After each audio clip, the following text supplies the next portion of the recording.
Another episode of the Pondering Parenthood podcast. Triple P. Triple P. I'm your host, Mike, with my co-host, Megan.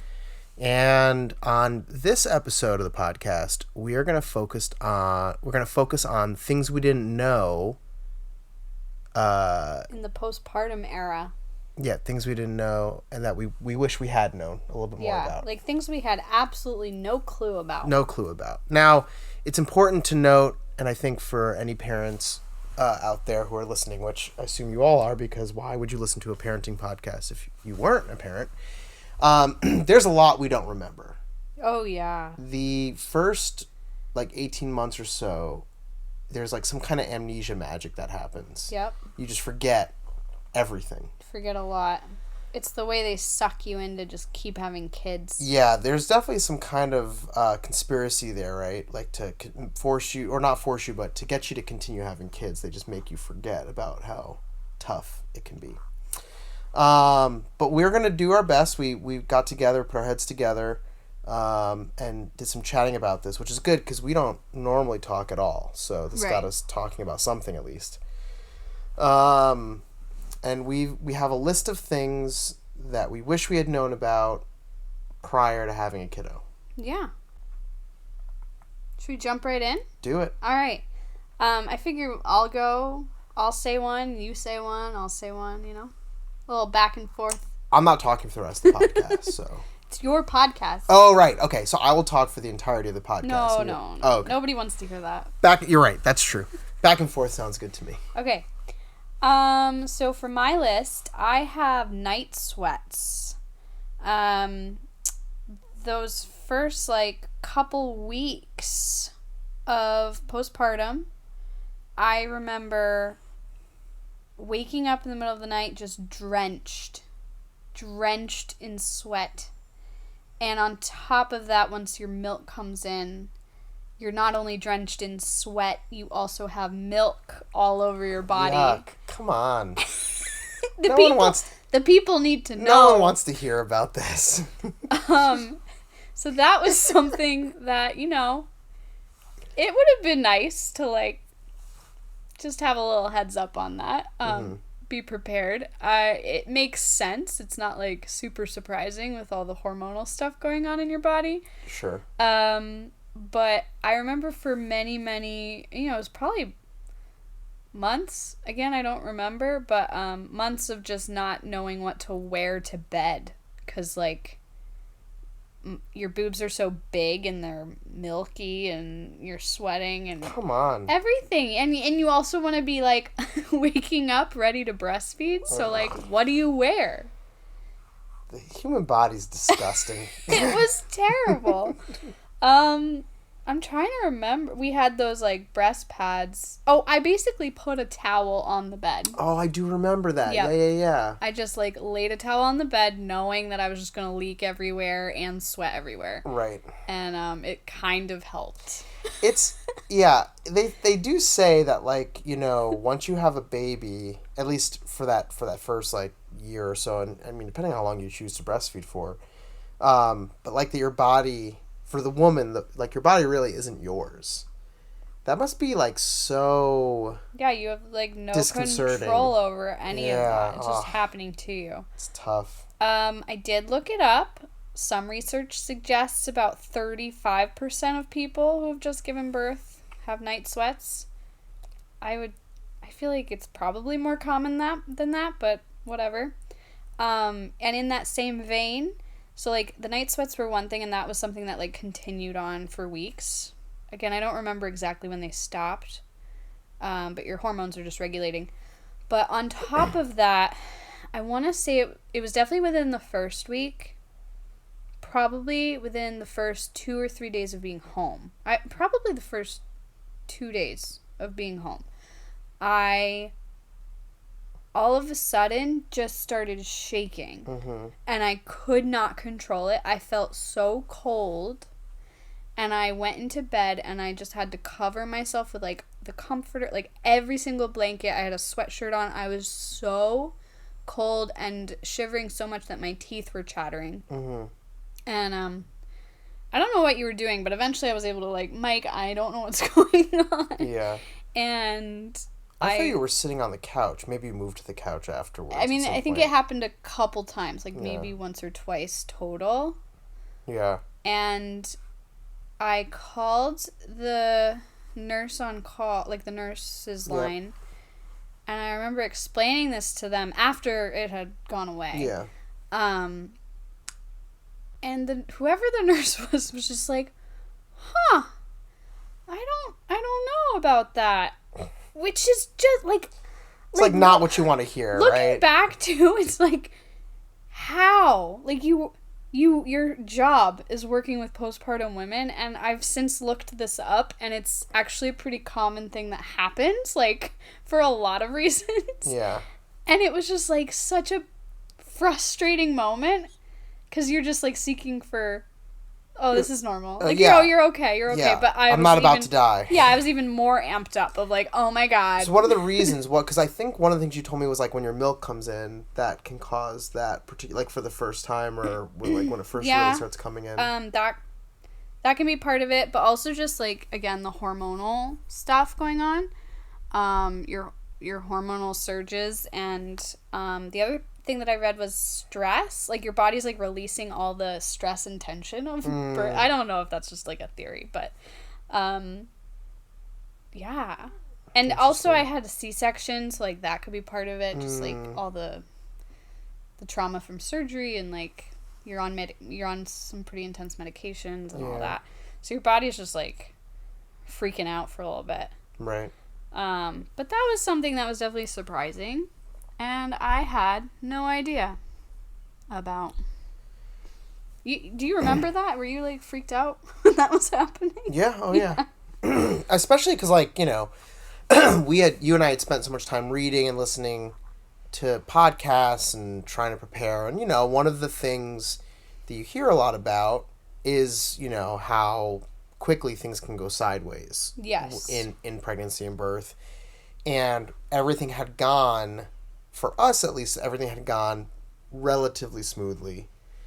Of course, I wasn't the one that had to experience a C-section, but like, you know, for what it was, everything went relatively smoothly. To then be after the fact, for you to be experiencing something, yeah, of course, my immediate thought is like, oh my god, you're dying. Yeah. So yeah, I definitely was freaking out, but it only lasted for, like, a few minutes from what I remember. yeah, and then you were, like, totally back to Yeah, normal. it went away pretty quickly, but it was very scary Yep. when it was happening. All right, one thing that I did not know about were ectopic pregnancies and chemical pregnancies. So we've talked about chemical pregnancies here, but basically it's we consider it a miscarriage. It usually happens in the first 5 weeks, and what typically happens is during a chemical pregnancy is that the egg is fertilized, but there's no implantation. So it kind of looks like a delayed period. And the reality is that probably many, many women are experiencing chemical pregnancies, but you don't know it because unless you're trying to get pregnant, you're not testing. And so I think that was kind of how it was described to us, was like, you know, if you, because you ended up things ended up passing about a week later than like, it was, you were like a week behind. Yeah, I was late. Like the 5th or 6th day. Yeah. So we didn't know about that. And then ectopic pregnancies are when the fetus develops outside of the uterus, usually on a fallopian tube, or in a fallopian tube. Had no idea about that. And that was something we learned about because of the chemical pregnancy. Yeah. Because they wanted to watch me in case I was actually, remember that? Mm-hmm. Like they gave me all these, like, signs in case things went south, and it was stressful because it was happening over a weekend. Mm-hmm. So we were like, people aren't on call as easily. And we actually, I believe we have a friend or two that has experienced that. Yeah, absolutely. That stuff is absolutely terrifying. Along with that, like, I didn't know how many, like, first of all, how easy it is for a woman to like bleed out during birth or after birth. Like I knew that like there was, risks involved with pregnancy and birth, but like it is insane the amount of women who end up back in the hospital after birth because like there wasn't enough, like there's still pieces of placenta inside, or Yeah. like, or like the amount of women who like give birth and then they just start bleeding, and like everyone's like, we don't know why they're bleeding, and it's like, birth is we are here because of birth. Like it's Yeah. it's like the most natural thing on the planet, and yet the amount of stuff that can go wrong, and not just that can go wrong, but the amount of stuff that can go wrong, and like nobody knows how or why, or I mean, it just, I don't know, not to get like political or anything, but it does speak volumes to like how awful women's healthcare is. Like it's Well, and often women aren't taken as seriously as men. So like if we're complaining about something, it's like, oh, we'll just wait and see. well, and that's the part, or monitor me and like let me come in and check me out. well, that's the part that's also kind of surprising to me, is that the amount of women who everything is fine and then just start bleeding. Yep. You'd think that there would be more attention paid. Like if a woman is saying, I'm not feeling right, something doesn't feel right. So yeah, I mean, I didn't know any of those things going into this, and some pretty scary stuff can happen. I mean, I have several friends, male and female friends, who have either themselves been through something like this or have a partner who has been through something like this, which is pretty telling. Yeah, and if you don't catch an ectopic pregnancy, it can like burst in your fallopian tube. Like you can lose a fallopian tube. Yeah. Oh, it's not good. So you definitely want to be aware of that. Yeah. All right. For my turn, I have postpartum hair loss. Another thing I didn't know about. Very common for women to lose quite a bit of hair first year postpartum. And it can go into the second year as well. But again, just your hormones are re-regulating. It's not just hair loss, right? It's also like your hair, like for a lot of women, their hair changes. Yep, hair can change. Like there are women who like have straight hair, but then it kind of becomes curly. Yeah, texture. Change in things like either that. It becomes thin or fuller. Yeah. I didn't have much of that, but I would be in the shower and just have like pull out clumps of hair. Yeah. I never got so bad where I had any bald spots, but it can, like for some people it can get that bad. And there are things you can take. I think there's supplements that are out now that can help with that. It's also just a wildly stressful time, right? It's not only a hormones trying to balance, but like it's pretty common for people who experience intense stress, like hair loss is Yeah. I mean, in the same way that like I have more grays, like your hair is impacted by things like stress. Yeah. And so and another example of just having no control over your own body. Lovely. Yeah. My next one are wake windows. So, no idea about this, but apparently, depending on the age of the child, there's a certain amount of time that is pretty standard for them to be awake. So, like, from some, I mean, I'm not gonna get before it right. needing a nap. Right, before needing a nap, right? So, like, it starts off at, like, something like 30 or 45 minutes. Yeah. When they're it might super, even super be young. shorter than that. Yeah, as newborns. And then, their wake windows slowly grow and grow until they're, like, now they are 90 minutes between naps and things like that. And, of course, if you know about wake windows, then you can catch them in those when it's time to nap, and you don't end up with overtired children, who, in case you didn't know, overtired children don't go to sleep. So if you don't catch them when they're ready for a nap, then that's it. You just have a little gremlin. They'll just scream and yell at you. When all they want to do is sleep. So, the wake windows, we learned about, I think, with snuz. Yes. but like we were floundering. We were already, fully through the colicky stage. And at that point, she was up to like the 3 naps, or the 2 naps a day at that point. I can't remember. I do remember hearing about parents with babies and how, like, oh, it's important to set up a routine, and just kind of like laughing about that. Like, why would you need a routine? It's a baby. Like, they're just gonna follow our schedule. And no.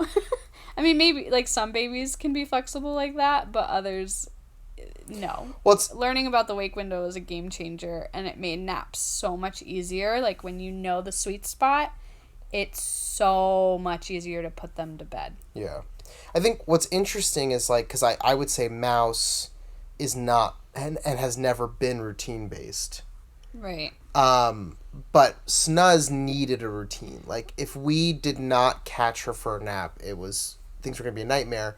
Whereas with Mouse would just fall asleep on her own. Yeah, things were very, very easy. And I think it's interesting, right? Because, like, I've spoken with a lot of people who are kind of like, the reason why you're having a hard time is because you are so strict with the routine. And I've spoken to other people who are like, oh, the reason you're having a hard time is because you don't have a strict enough routine. And I think it's very much kid dependent and very much family dependent. I do think overall routines are good for children. I think routines are good not just for babies, but like even now we have a 5-year-old, and like there are certain routines that we engage in that I think are helpful. And I mean, as a teacher, right, like there are routines you have in the classroom that help kids know what to expect and when to expect it. So I think routines are good.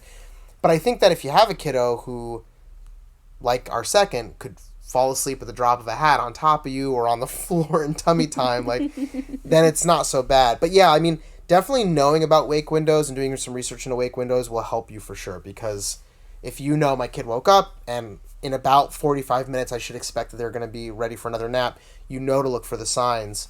And again, if you miss those naps, things can get kind of rough. It also just helps when you are home with the baby by yourself, let's say. It helps you kind of have a routine for yourself.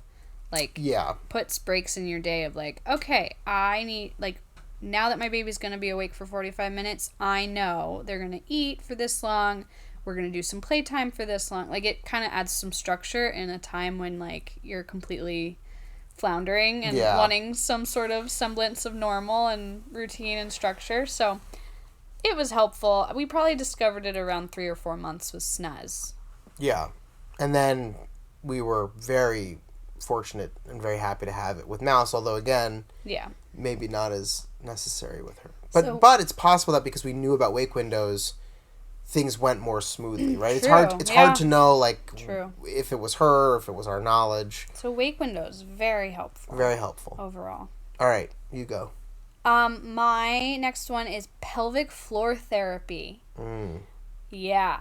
So I was seeing a chiropractor when I was pregnant with Mouse, because I have some like a little bit of chronic back pain, I guess, at this point. It's chronic, right? And so I was seeing a chiropractor to help with that, especially because with pregnancy, things like that get exacerbated. And then when I had Mouse, I went back to the chiropractor, and she was asking me... Was it a chiropractor or PT? It was a chiropractor. Okay. And she asked, while you're here, would you like to try pelvic floor therapy? Because I think I had noted in my intake form that, like, I sometimes pee when I'm sneezing or, jumping up and down or whatever it is. It's all those muscles get a little bit weaker. So I just was like, sure, I'm here anyway, whatever. Yeah. Not really knowing what pelvic floor therapy was. Sure. And then she, like, sat down and started telling me, like, so I'm going to, like, go inside of you and I'll work with muscles internally. And I was like, wait, what? And so I had no idea that, like, I had heard of pelvic floor therapy, specifically in the context of, like, women who, after pregnancy and birth, like, may have had pain during sex, and that pelvic floor therapy can help with that. I didn't know that, like, the person actually goes inside you and is working on those muscles, which, like, it makes sense, right? Like, if you're gonna try to work those muscles, you'd have to go inside. Sure. But it was kind of a shock in the moment. Yeah. And the way she described it, it's interesting because a lot of people, and I hope I'm getting this all correctly, but this is what she said to me. People assume that the easily peeing during sneezing or whatever it is means that you have, like, weaker muscles up there, when really, like, because of the pregnancy, your muscles are actually very tight. And so she was saying the pelvic floor therapy is, like, you're able to go in and, like, massage and practice, like, tightening and releasing those muscles so your body gets back into, like, what it's supposed to be able to do. So that was really interesting. And I'll just say it helped a lot. I don't have any of those issues anymore. I have friends who have done it. It has helped a lot of their issues that they were having. So highly recommend if after birth you're having some of those muscle issues. And again, it can help for anyone experiencing, like, pain after birth during sex or intercourse. So During sex or intercourse? during intercourse. Intercourse, yuck. All right. I'll go. So after the baby comes out, they stick this eye goop, or I think they do it, like, it's like the default. You can ask them to not do it. I mean, they have to get your permission. Right. They don't just put goop on your, but they put this goop on your kid's eyes. And I'm gonna mess up what it's called, but it looks like it's typically erythromycin antibiotic ointment. It's there to prevent, like, serious bacterial infections, things like gonorrhea and chlamydia, which can cause neonatal conjunctivitis, apparently. And it can lead to blindness. And it's basically just to protect from the birth canal, bacteria from the birth canal, which is interesting. The other piece of that is that, like, is it strep B or something like that? Yeah. Like, they test, and, like, strep B is just, like, a bacteria that's natural. Like, everybody at any point could test positive or negative for it. Yeah. But they test you for it, and if you're positive, they won't let you have the baby, or they give you antibiotics to get rid of it. You have to take, I think it's an antibiotic. You Yeah. have to take, yeah, like, all of this stuff is preventative of some really serious situations that technically maybe you're not at risk for it, but they just kind of do it to everybody. Yeah. Unless you ask them not to. So I had no idea that they just put goop, or I shouldn't say that they just, but that there is a situation where they put goop, this, like, ointment and stuff on your kid's eyes. And they just really cake it on there. It's really goopy. Yeah, we have pictures of Snuz as a newborn, and her eyes are just like, glistening. Yeah. Just covered. So I didn't know about that. Okay, what's your next one? My next one is about postpartum anxiety. I knew a lot about postpartum depression, or not a lot, but just that it existed. And I did not know about the anxiety side of things. And alongside that, that comes with it is all the intrusive thoughts. So I think that I definitely experienced more postpartum anxiety. And there were a lot of thoughts that would pop into my head that were kind of alarming, such as in the newborn stage, like, I would be holding her. This happened with both kids, but I'd be holding the baby and just, like, have a clear vision of me, like, tripping over anything, and just, like, the baby was gonna go head first into the floor. Like, anytime I was holding her and standing, or holding her and walking, I just had this, like, vision in my brain that this might happen, and that was really scary. Same with, like, going down the stairs while I was holding her.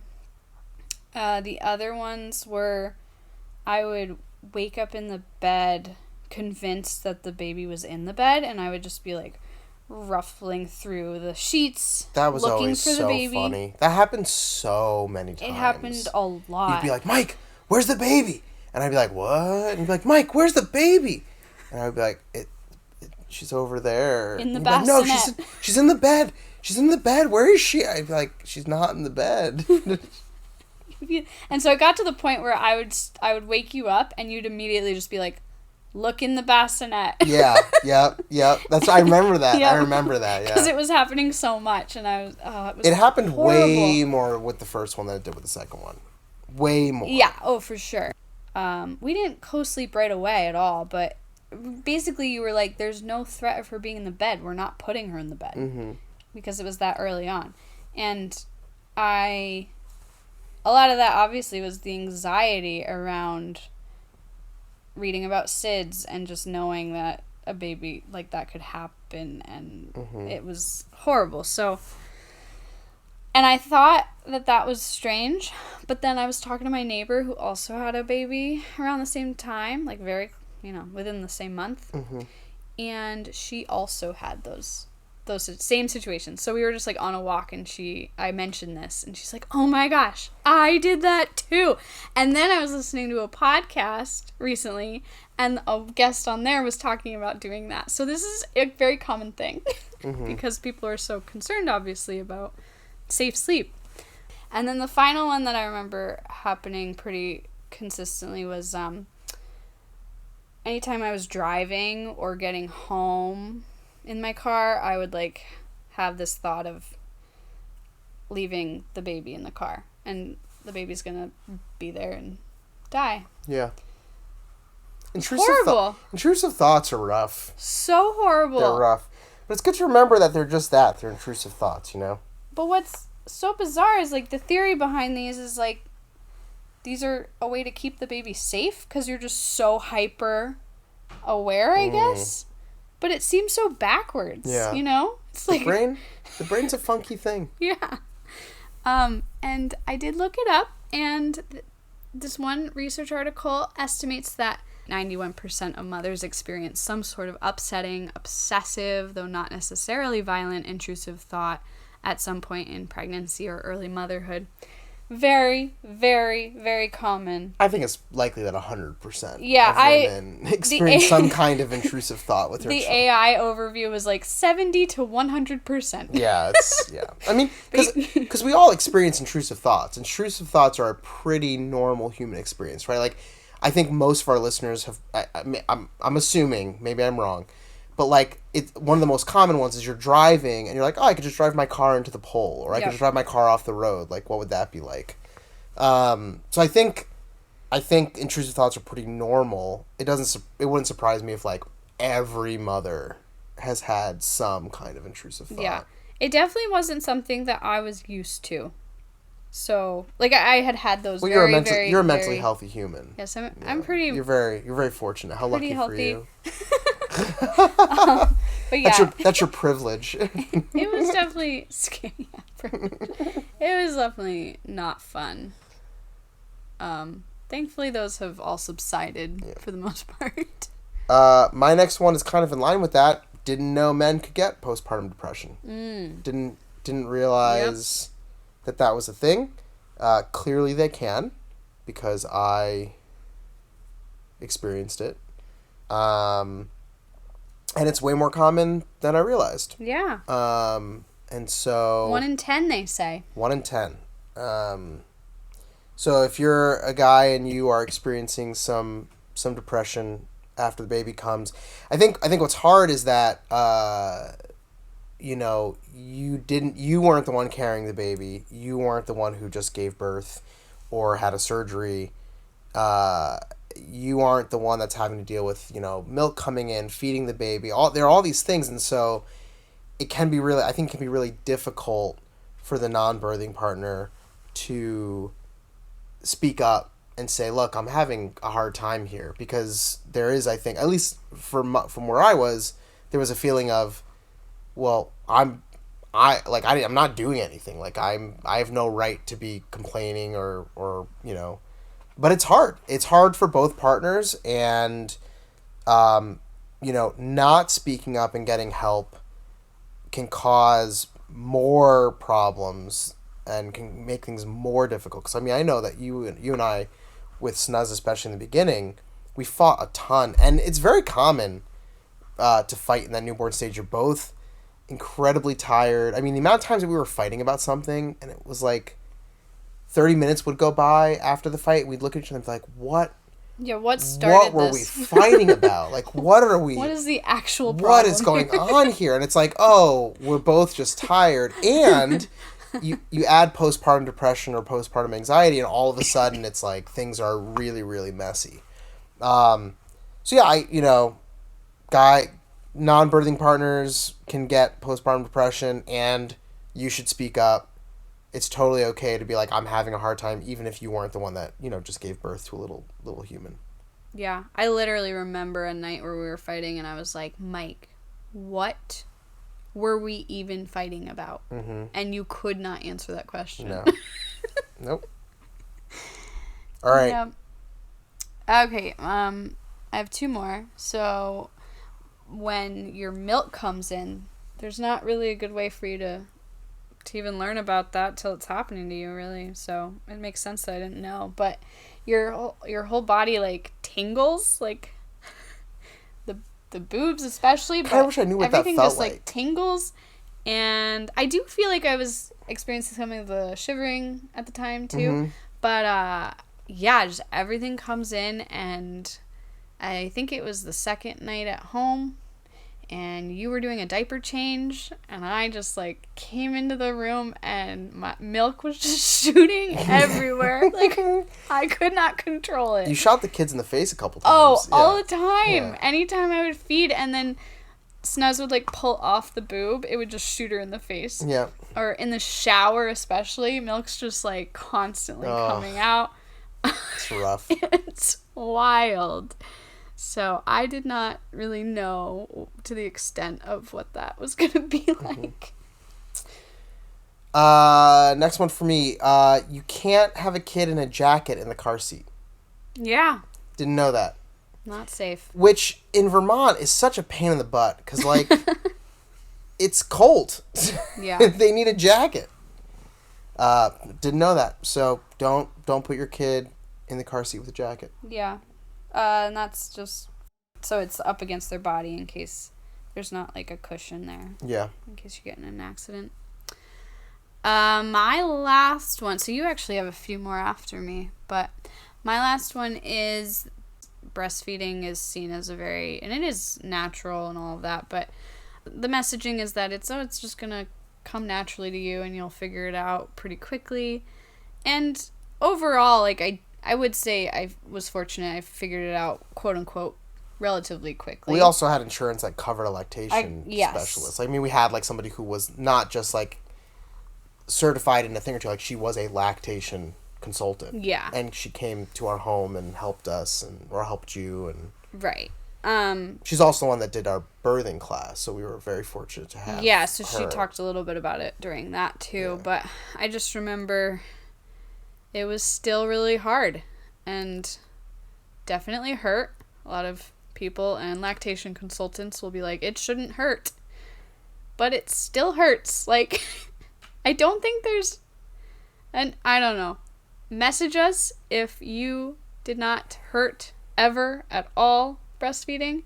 But I feel like just the transition of never having anyone suck on your boob and then all of a sudden there's a child sucking on your boob all of the time, like that itself is just gonna cause some it's of course a natural thing that you discomfort. Only do when you have a baby. So like it's natural in that like this is like the way the body has been set up. But like natural is like I put my pants on every day. Like that is a natural thing that I do. It's something I experience every day of my life. Breastfeeding is not something you experience every day of your life, and it's something you experience for like a short period of time if you have a baby. Yeah. So like the idea that like it would be easy or that it would be comfortable right off or whatever is just, I don't know, it doesn't make any sense. Like that's not how that works. So it definitely hurt getting into it, and then once we worked on the latch, the hurting subsided. So if you are getting hurt, the other things were I had cracked nipples, especially with Mouse, I think was even more so. Well, she was very aggressive. She was. She just really chomped. She latched as you were going out of the OR up to the. Like she came out of your body. They put her on your chest. Yeah. They started. They're finishing up. They put her on your chest to go out of the OR, and she's like trying to latch as you're going into the elevator. Like. Yeah. So she was a great eater, but just that whole transition, I didn't really know the extent of the discomfort, and the nipples were in pain a lot, and so I also didn't know about nipple cream, but we got all of that, and we all figured it out. And again, we're fortunate enough to have lactation consultant, but even in the hospital, it's hard. Like they're trying to teach you, but it might not be a lactation consultant, so they're just doing their best job to like explain things, but it's tricky. All right, I think you have the rest. All right, just a few more here. There's kind of like I guess this is like an ongoing joke in movies. Like they make a joke about this and stuff like that. But the libido during pregnancy changes for sure. Like, yeah, you were especially in that second trimester. Yeah, and I don't know if this is true for all. I mean, I assume it's not. It's a generalization. So, I've never been with another pregnant woman yet. So, I don't know, but you were, you're just all the time. Really? Yeah, you wanted it all the time. It's also true that, like, I'll tell you what, like, I was very attracted to you when you were pregnant, so. Big belly. Which is weird, like, from an evolutionary standpoint, like, it doesn't make sense. No. But, like, for some reason. I guess it makes sense because you're bonding with your family, right? But in the idea of like wanting to procreate as much as you can, that part doesn't make sense. Yep. But the bond is important. The bond is important, I guess. Yeah. Another one is apparently it's very common for women to get very smelly breath during pregnancy. Ugh. Yeah. Another hormonal wonderful thing. Yeah, your breath was awful. Yeah. And there was nothing I could do. No. I could brush my teeth and immediately you'd be like, no, it's still... Yep. Not fun. And then the last one, I guess I did know this, but, like, you can't know it until you're really in it, but, like, time goes real fast. It goes really, really fast. Like, we just recently celebrated a 5th birthday. I have no idea where 5 years went. Yeah. I have no idea. It does not feel like we've lived 5 years. No. It just...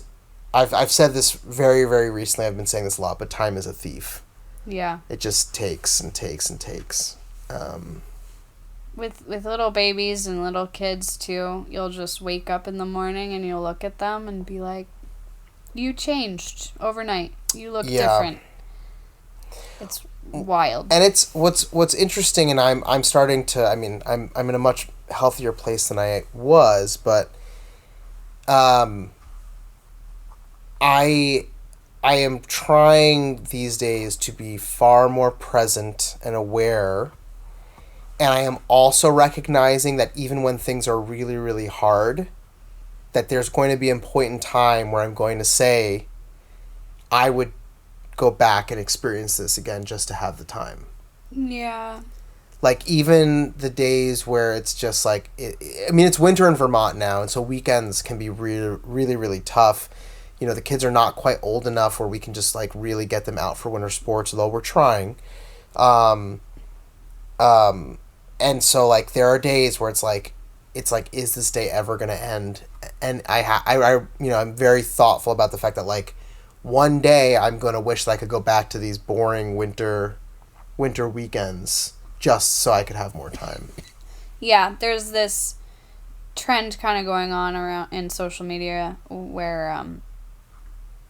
that I've seen at least, this idea that you imagine yourself as an 80-year-old and you got the privilege of picking one day to go back to, and you're living that moment right now.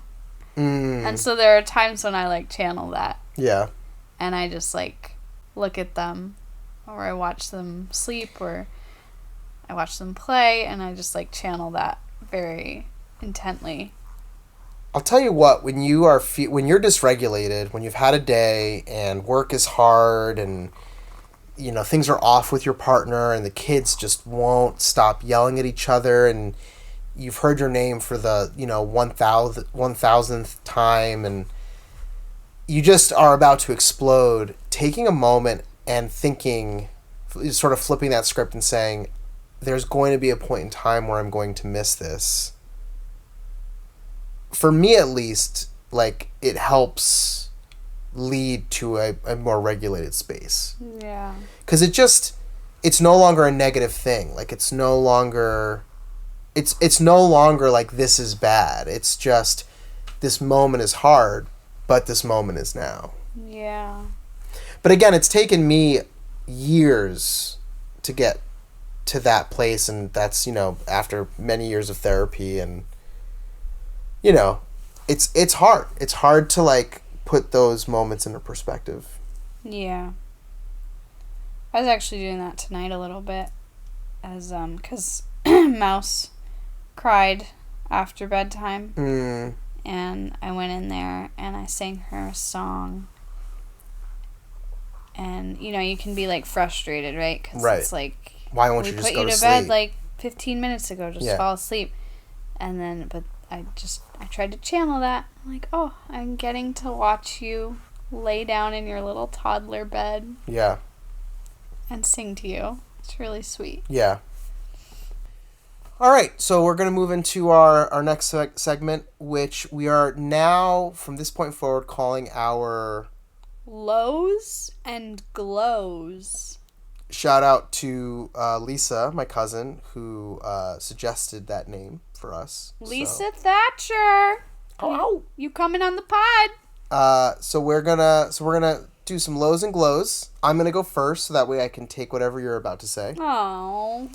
I'm gonna be honest. Are you doing a low or a glow? I'm gonna start with a low. Okay. And I think I've in the last few segments I think I've expressed a lot of glows. Yeah. But I might go heavy on the lows here. Oh no. Not that things are bad, but I feel like right now I'm feeling more. Okay. You feel your feelings. Our children have gotten to a point where they are bickering all of the time. Yeah. All of the time, and it's always about stuff. Yep. And I gotta tell you, if there's somebody out there who's got some strategies for this, I'm failing miserably. Yeah, no, email us, please, if you have suggestions. Because I am about ready to get rid of all of our stuff, so that way they can't claim anything. Yeah. I just cannot with the bickering. And it's like, it's not coming, like, predominantly from one side. No. Like, Snuzz does it, Mouse yells back, like, it is constant. And I drive them to and from school, and so, like, I get it in the car, I get it at home. It's just like, enough already. Yep. So that's my first one. Oh, no, that's a good one. All right, my low has to do with a sound. So, many nights, Snez will ask for milk with a twisty, twirly straw, which I give her. And then she proceeds to drink all of the milk and just continue to suck on the straw, so you hear the little sound for so long, and it just irritates me so much. I don't know. My skin crawls, and I don't like. I try not to, because that's a me thing, not a her thing. So I'm not like trying to yell at her or anything, but it's so obnoxious. Yeah. She's got a lot of obnoxious sounds. And she just... when it comes to drinking. The whole time I'm just like, the milk is freaking gone. Like, just stop. What are you even doing in my brain, right? But yeah, she just is happily... She just thinks it's the thing. most fun thing. Yeah. Oh. Yeah, it's rough. Yeah. All right, I have a glow. Okay. It's kind of a moment in time, but it's happened a couple times. So, this is something that I started a long, long time ago, but there will just be days where I will realize that I haven't really given, it's with Snuzz specifically, because Mouse is so small, she, like, still kind of, like, comes and seeks you out for comfort and snuggles. But I'll just look at, did I say Snuzz or Mouse? Mouse is so small. Yeah. There are days where I'll just look at Snuzz and I'll say, I haven't really hugged you today. Aww. And so I'll, like, give her a hug. But now, Snuzz has started turning to me. Aww. And she'll look at me and she'll go, I haven't really given you all that many hugs today. And then she'll give me a hug and I'll just be like, you're right, we haven't. And so, like, she's starting to instigate it. And it's so wonderful on so many levels, but it's just like, she is recognizing and being present in a moment. That's adorable. And seeking out, like, love and affection, and I'm here for it. And hopefully that, like, continues on for the rest of her life. I love that. Yeah. That's so cute. All right, go ahead. Okay, one of my glows is that we got a lot of new books for Christmas and Hanukkah. And so I have started our very first chapter book with Snuzz. Mm-hmm. Every night we are reading Mary Poppins, which she's a fan of the Disney movie Mary Poppins, so, like, she knows the story. And we're reading through the book, which I have never done, so that's also fun for me. And just the snuggles in the bed and reading from a book with, there's a few pictures sprinkled throughout, but it's really, like, kind of a stretch for her to imagine what's going on, and so I'm asking a lot of, like, comprehension questions, and she's holding up pretty well. That's great. So that's been really fun. Side note, Mary Poppins is a weird book. I'm really trying to, like, figure out what the symbolism is. I feel like I can understand the movie even more than so far the book, but I'll keep you guys updated. Yeah, keep us. There's a lot of strange things that happen. Yeah. Well, she is magical. She is magical, but yeah.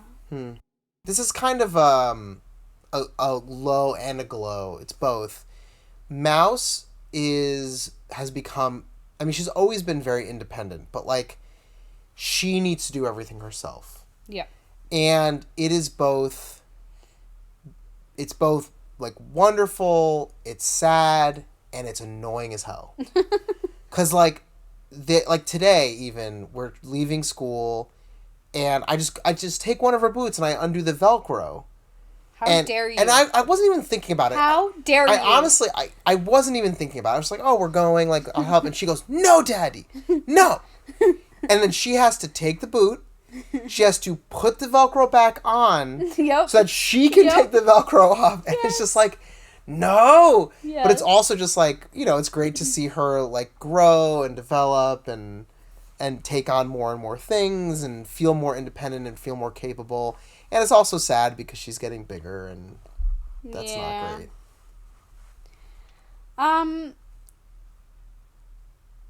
I'm just gonna try to be a little equal. So, like, Mouse. So I already done a Snuzz one. For low, this isn't really anything specific, but just potty training in general. We tried it for, like, 2 days so far, and that was it. And then I was we're not gonna do that. Yeah. We did Naked Baby for half a day. Half a day for 2 days, so a whole day total. We did not do it the second day. We did not do Naked Baby. I think we did, like, 2 hours. Yeah, maybe. Okay. Okay, so you're right. Not even a full day. Yeah. But, yeah, potty training is just not fun at all for anybody. It's awful. Well, actually, Mouse was enjoying it, but she just doesn't care. She was just peeing everywhere. Yeah, she doesn't care. No, there was no point. She would just pee and she'd be like, uh-oh, and then she'd walk away, and that would be the end of it. Yeah. I have another glow. Oh. Sorry. No, go ahead. Okay. I'll just say my final one. Well, and part of the potty training, actually, just a opposite view of adding a glow there. Yeah. I just think it's really funny when we say goodbye to our poopy. Yeah. Like, she like, waves at the toilet. And she's not actually pooping in the toilet, but I dumped a diaper earlier today, so it was in the toilet, because I was like, this is where the poopy wants to be. She's just like, she was not happy with that. But she's freaking out. She on was the toilet. freaking out, and she wouldn't even flush it herself. She was like very upset that. But she loves to flush the toilet. Was in the toilet. Yeah. And Snez was like, "I'll flush it," and she was okay with that. So then we all waved to the poopy and said goodbye. And sometimes we say, "Bye bye poopy, love you, see you later." But hopefully not. Yeah. Okay, so sorry. My final glow was that we again for holidays we got a lot of board games, and so we've been playing a lot of family board games. I was just gonna say, I have a glow. Were you? Yeah, I played with. I was solo parenting this weekend, and we played like probably over an hour of different board games, and it was so fun. Yeah, that's and awesome. Like we were playing one game. By the way, for anybody who's into board games and has little ones and wants to kind of get them indoctrinated early, yes, Peaceable Kingdom, I think that's what it's called. Yep. Peaceable Kingdom. They're a company. We've got, I don't know, at this point probably maybe 6 Peaceable Kingdom games. They were the first few were gifted to me from a coworker. Yeah. Shout out to Carmel Osborne. I got one gifted too. And we've since bought a bunch more, but they're all cooperative, so you're not playing against anybody. They are all very different. There is not a single game that we have from this company that is like another game. They're all very different. And what they do is, in a very fun way, is they teach just the general, like, how games work, right? Taking turns, using a spinner to move, or rolling dice to move. They're very, very simple, generic games. There's some strategies involved. There's some luck involved. But it's a really, really good route. I think right now our favorites are Dinosaur Escape. Amelia really likes Dinosaur Escape. That was a new one. We just played this game called I think it's called Gnomes at Night. That one is my favorite right now. That one's really, really good. But all of them are... Space Escape is really just funny to me because it's about getting mole rats, right? Into an escape pod, yeah. Yeah, so like mole rats are in space. And yeah. You have to get them into a... It's a shoots and ladders game with snakes, which I think in other countries, I don't think it's called shoots and ladders. I think it's called snakes and ladders. Yes. So it's like a shoots and ladders game with snakes and strategy, but it's not like shoots and ladders at all. Yeah, I just think it's so funny. Yeah, it's a really good one. Rats. Yeah, yeah. Shout out to Peaceable Kingdom if you want to sponsor us. We'll I'm sure they're listening. Awaiting your message. Yeah. All right, now time for the segment where we leave the podcast and fight for the next week or two. No, I'm just kidding. We have Couples Corner. I think that's the first time we're saying Couples Corner. Is that the first time? Yeah. What have we normally called it? Couples Therapy Couples or Counseling? Couples Counseling. I like Couples Corner. Couples Corner. Because it might just be anything about a relationship. I'll just change it every time. Okay. Yeah. Okay, so this is going to kind of have to do a little bit with love languages and a little bit with mental load. But I am probably the most mentally healthy I've ever been, but you and I have had many fights where, especially when I'm dysregulated, where I am basically making the case that you should anticipate my needs and meet my needs because you're my partner, you've been with me for 10 years, and you should just know what I need, right? Yeah. And you often respond with basically the idea that that's insane. How is it possible for me to know what your needs are and meet them without you telling me? And I think that, just in communicating with, we have lots of partner friends, right? We have lots of couple friends. And I think it is pretty common in relationships where there is one person who is maybe even over the top in like trying to make sure everybody's okay and trying to meet everyone's needs and anticipating needs and all those sorts of things. And there's another person who is more laid back and is more kind of in a reactive role. Would you agree with that? Yeah. Yeah. Basically, there's a type A person, and then there's like a chill person. Yeah. Right. So neurotic and then non-neurotic. Yeah. And at least that's our experience. That's our experience. Our friends correct. And everything. And of course, like that, there's not like that's a huge generalization, and like, but I think probably most couples can look at their partner and be like, "You're the chill one, I'm the neurotic one," and so on. And I've come to the realization recently. I've been saying this a lot recently. That while I still stand by the fact that when you are with somebody and you know them super well, you should probably be able to anticipate some of their needs.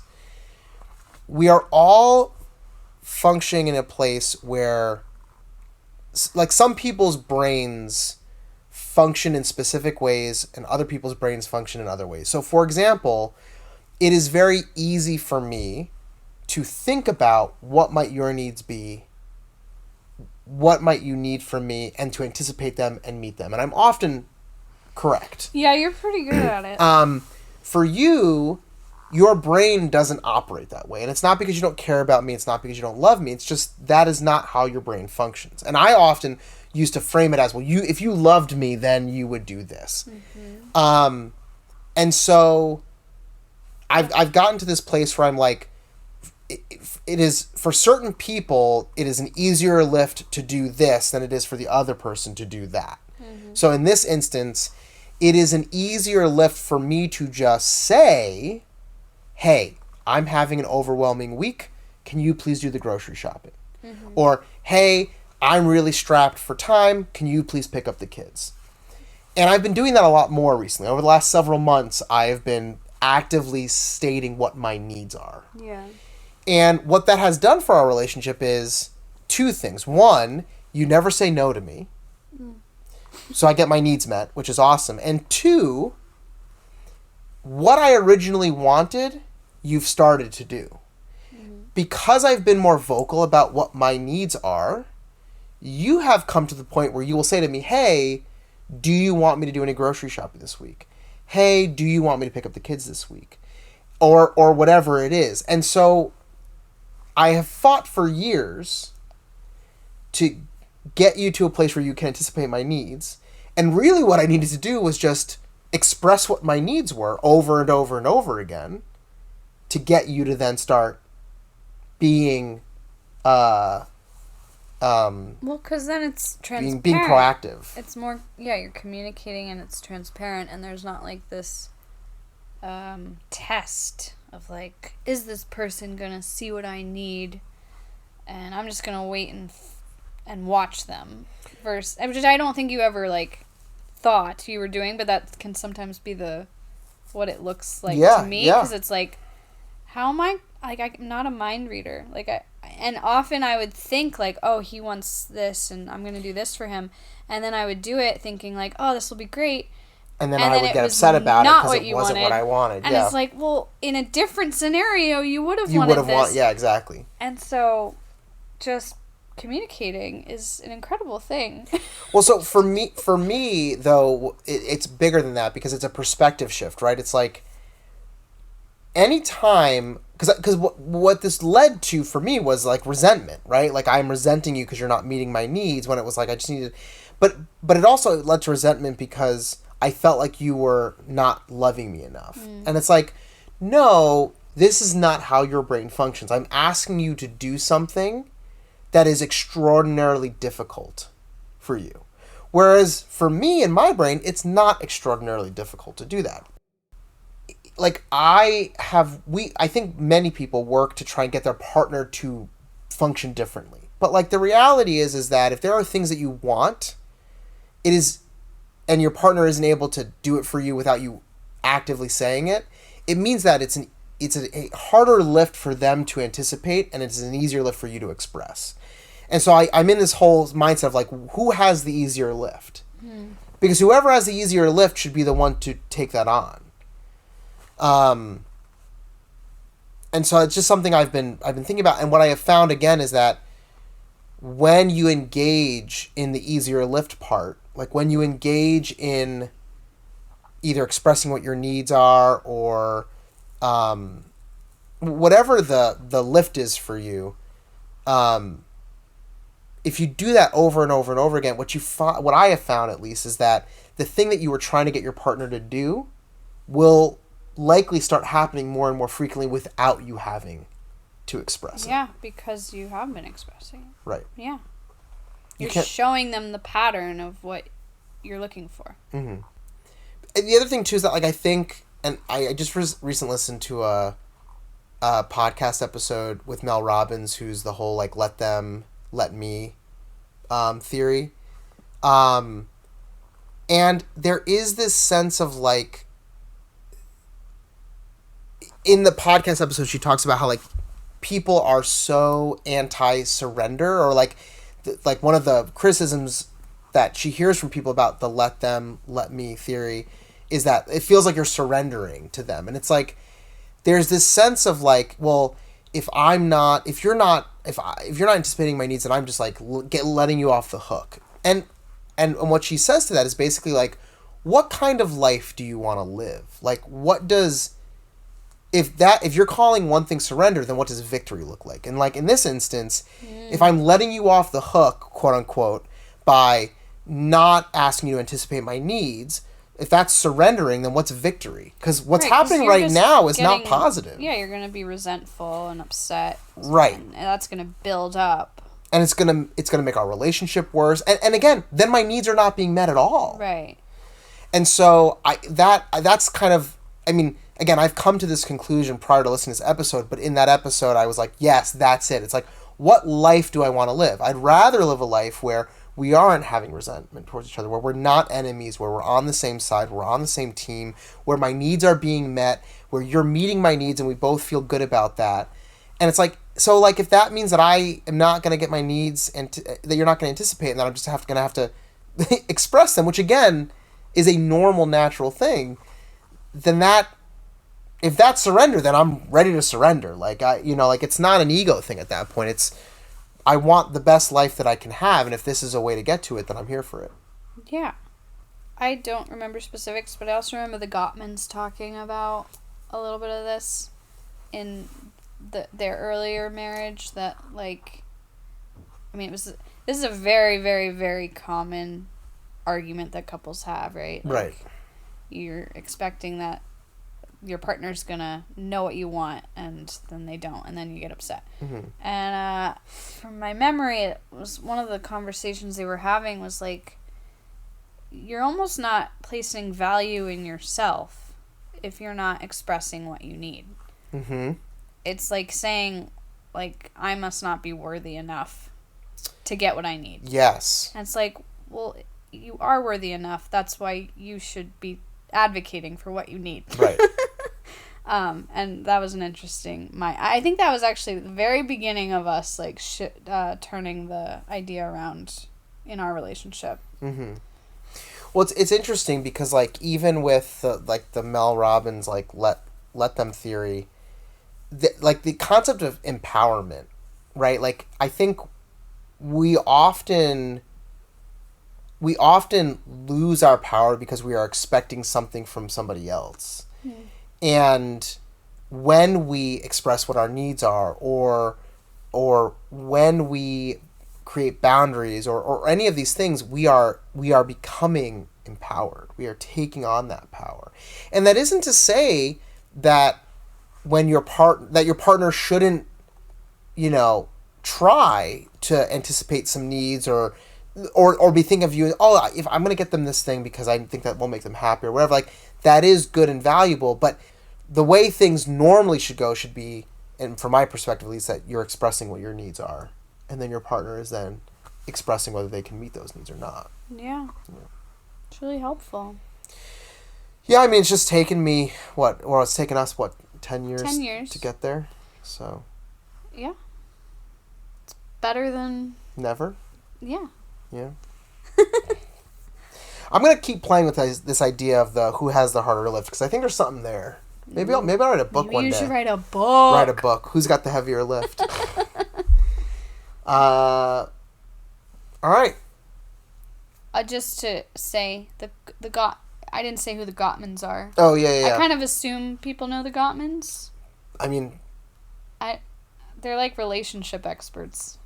Yeah, they're like the ones they've put out a tremendous amount of research on relationships. I think they've got And like specifically, I think research about divorce and like predict like the highest predictors of divorce versus couples who are gonna stay together. For our listeners out there who are interested, check them out.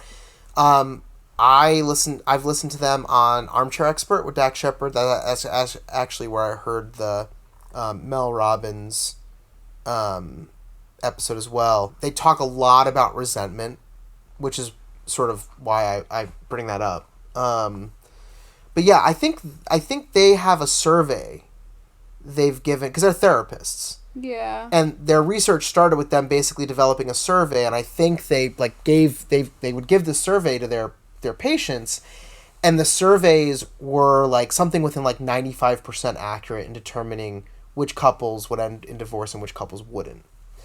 Yeah. Well, what I like about them is that when you listen to them talk about each other, there's not like this highfalutin.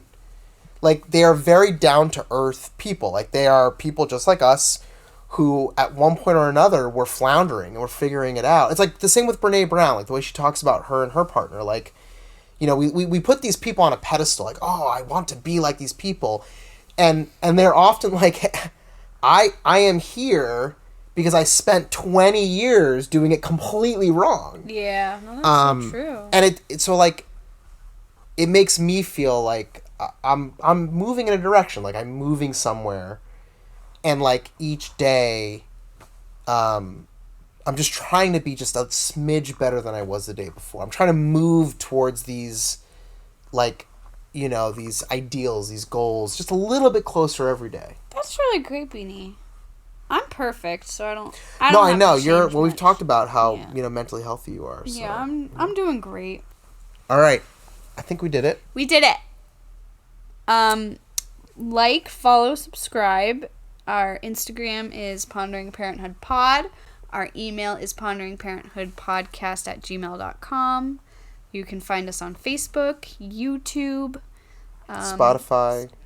Well, yeah, we're on Spotify, iHeart, Apple Podcasts, all the places. I gotta tell you guys, Megan spends an enormous amount of time editing and doing social media.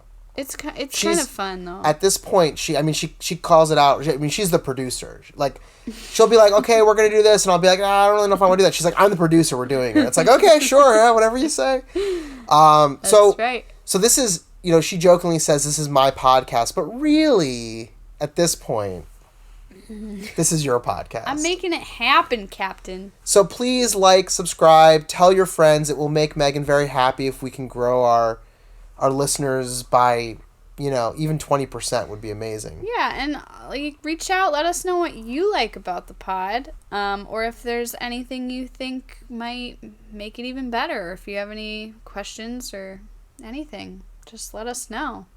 We love to hear from you. And we know that financial issues when having kids can pop up. And so quick shout out to a new book that's just come out. Oh, yeah. Written by our very own Sean Dempsey. I've read this book in a variety of iterations, and I've got to tell you, at each stage it's been wonderful. But the book is called Financial Cheat Codes: How to Win the Game of Finance, and it kind of takes you out from the normal status quo. He goes through everything from how to get out of debt to how to determine the best investments you can get into various ways to lower your tax liability. It just came out at the beginning of January of 2026, and we highly recommend picking up a copy. You can find it on Amazon. Yeah, I'll link it in our show notes. But definitely big shout out to Sean on a great book, and I highly recommend reading this book. Buy it; it's great. Leave a review on Amazon. Yeah. You won't regret it. You won't regret it. You'll get out of debt. For sure. All right. All right. Bye. Bye.